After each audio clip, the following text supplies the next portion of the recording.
Hi, I'm your host Dorothy Mashburn, and welcome to Salary Negotiations Made Simple. Here I show you how negotiating does not have to be overwhelming. I break the entire process of negotiating into easy-to-learn steps that you can use in any salary negotiation situation, whether you're starting a new job or preparing to ask for a raise.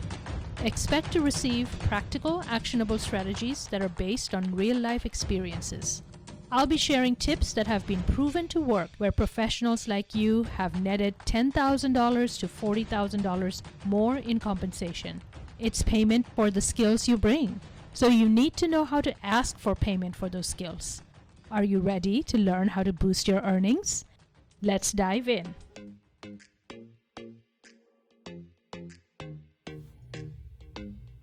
Today, we are diving into the fun world of salary negotiations at your current job.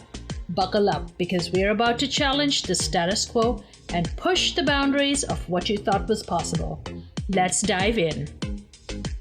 We're speaking to those today who know deep down that they might be getting paid less than their male colleagues for the same job. Time to face the facts, my friends. Inequality in pay still exists, and it's time to do something about it. Women make 82 cents for every dollar that men make for the exact same job. Yet, whenever I talk to my clients, I hear questions like, should I negotiate? Should I ask for a raise?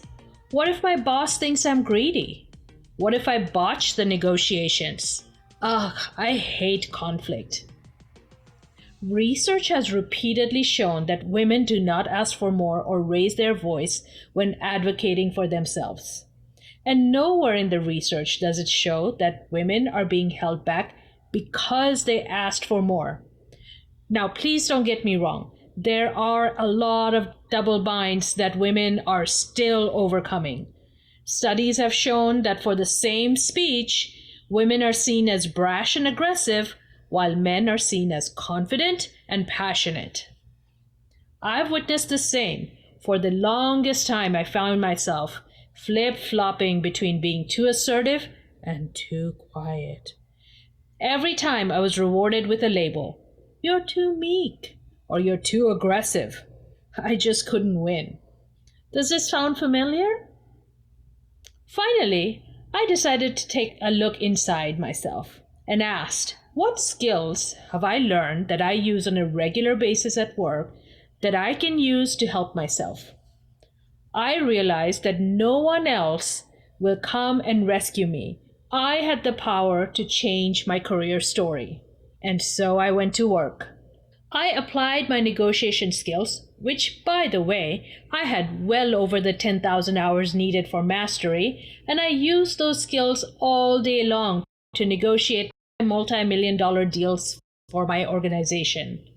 So I said, why not use those for my own situation? The rules of how to engage, actively listen, and speak for your needs are the same, whether you're negotiating a large multinational contract or asking for payment for your value. The primary message today that you will hear from me is asking for a raise shouldn't be scary or overwhelming.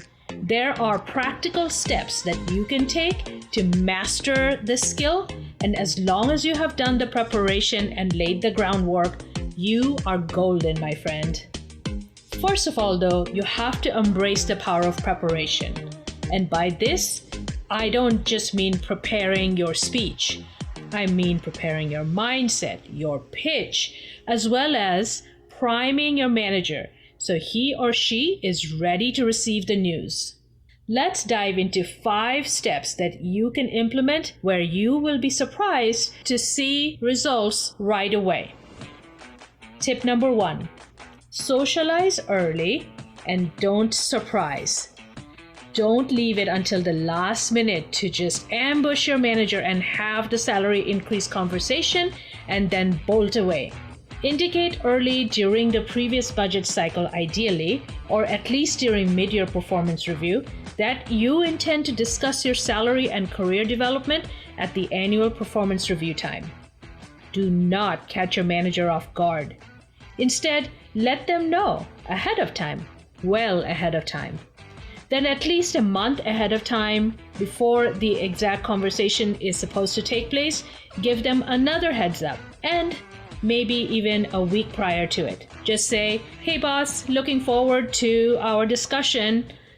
Let me know if I can give you anything to prepare ahead of time." The more they're aware, the less friction you will have during the actual negotiation. Tip number 2, review the financial results of the company. Don't be the employee that has their head down and just crunching away numbers or crunching away their deliverables. Make sure you understand the macroeconomic conditions. Has the company had a good financial year? Asking for a raise when your company is facing financial challenges will not yield the outcome you want. Be mindful of the larger context and consider the impact. If the company is struggling, delay asking for a salary increase. It'll only strain resources and potentially jeopardize your brand. On the other hand, if all signs point to a financially successful year for the company, it is time to press forward. Positive financial indicators include increased revenue, profitability, growth, customer retention. All of these can support your request. This means people are less stressed and there are resources to support your request. Tip number 3, showcase your achievements and how they have helped the company. When asking for a raise, people tend to rely on reasoning like, "I've been in this job for 5 years, so I deserve a raise," or "I'm having a tough financial year, so I need a raise." Instead, I challenge you to treat salary negotiation process as a brand new interview, where you have the chance to showcase your unique value proposition. Of course, it's completely understandable that you might feel tempted to use the length of your tenure or your personal financial challenges. Let's face it, these are top of mind for you. However, if you shift your approach and come at it from emphasizing your accomplishments and how you've made a difference in the company's results, you will present a much stronger case. Share specific examples of projects you've successfully completed, initiatives you've led, or challenges you've overcome. Highlight the results you've achieved and the value they have brought the organization. By framing the conversation around your accomplishments, you shift the focus from entitlement based on time served to the concrete impact you've made. Tip number 4, brag sheet. Show off your achievements. Take a brag sheet with you. List 5 to 7 accomplishments that exemplify your expertise and contribution, and leave a one-page copy with your manager to ensure they have a visual reminder of your performance. The power of data and networking. Check out sites like TeamBlind, Levels FYI, and Indeed for salary data and market rates. Also, don't forget to check in with your peer network to gather insights and understand trends. Being armed with data will only help you. It'll provide you with an edge during negotiations. So there you have it. 5 powerful tips to implement right away. What are they? 1, socialize early. Don't let anything be a surprise. 2, review the financial results of the company. 3, showcase your achievements. 4, bring a brag sheet that shows off your accomplishments. 5, power of data. Bring data with you to the conversation. Next, I promised you a whole lot of preparation at the beginning of this. So we will now prepare for your pitch. Right before the meeting, you're going to feel pre-meeting jitters, and this is very normal. And I have some practical tips that you can implement which will help you calm your nerves. Before the meeting, find a quiet place to gather your thoughts. This can be the bathroom, it can be an empty conference room, or an office space. Stare at a wall or the mirror if it's the bathroom. List all your doubts and stressors up until that moment. Then, in your mind, design a parking spot. Feel free to be creative here. Build it near a river, build it on top of a balcony. It's your choice. This parking spot is where you're going to park that list of doubts and stressors that you created early on. And remember, you're not deleting them, you're simply acknowledging that they can wait. So put them nice and easy, lining up into that parking spot that you designed. And say, I'm going to come back to you, stressors. For now, you just take a rest. Trust me, it works. And if you listen to the podcast with Katherine Minett, and I'll link it in the bio, she talks about a similar exercise that she does before going into a sales conversation. So any high-stakes discussion or conversation, this is the formula that makes you calm down. Next, boost your confidence with a power pose.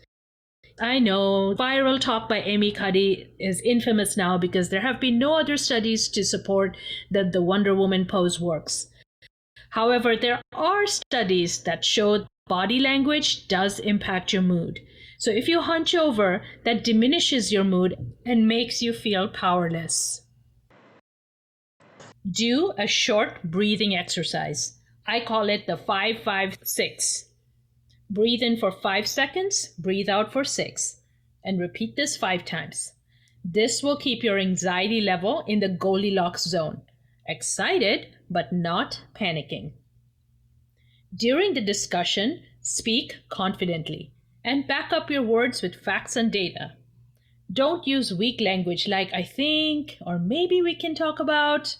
Instead, state your requirement and then number your asks. Number 1, I deserve a raise because of this. Number 2, I have made these contributions. Number 3, I need my salary to be X.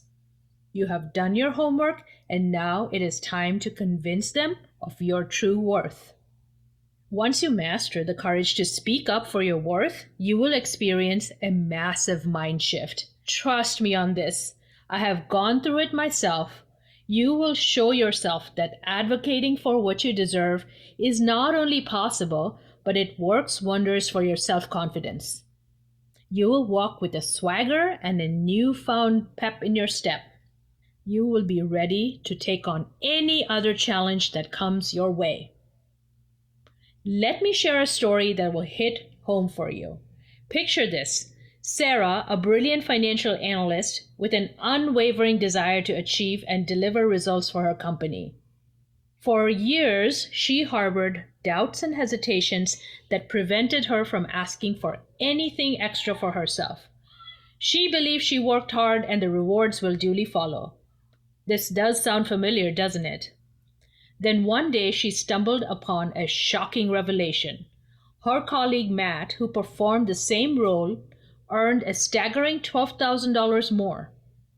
She couldn't believe it. She had trusted her manager to take care of her, but now she felt betrayed and overlooked. She seethed for days, weeks even, then finally decided to take action. She sought counsel from advisors and mentors and peer groups. With research in hand, Sarah fearlessly strode into her boss's office. Surprisingly, her manager didn't dismiss her concerns.